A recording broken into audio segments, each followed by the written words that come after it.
পুজোর পরে ফল প্রসাদ বিতরণ হয়। যে ফলগুলো আমাদের মাকে দিচ্ছে, যারা ফল দেয়, প্রচুর পরিমাণে ফল মানে ফলের গোডাউন হয়ে যায়, আড়ত বলতে পারেন। আমরা কি করি, পুজোর পরের দিন, তার পরের দিন সব ফল নৈহাটি এবং চুচুড়ো, কল্যাণী, আমাদের আশেপাশে যত হসপিটাল আছে আচ্ছা, সব মানুষকে দিয়ে আসি।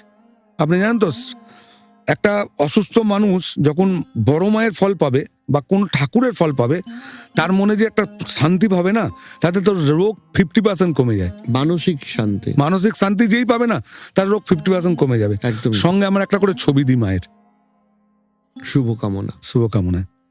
এটা হলো। তারপরে আমরা ভোগ ডিস্ট্রিবিউট করে দেবো। রাস্তায় মানুষ ভোগ পাচ্ছে এবং নৈহাটির প্রচুর মানুষকে আমরা ওই দিনকে প্যাকেট করে ভোগ পাঠাই। রাত্রের 9টার সময় আবার পুজো হবে, একটা আরতি। আচ্ছা, সেই সময় শীতল ভোগ হবে। প্রথম দিন থাকবে লুচি, নাড়ু,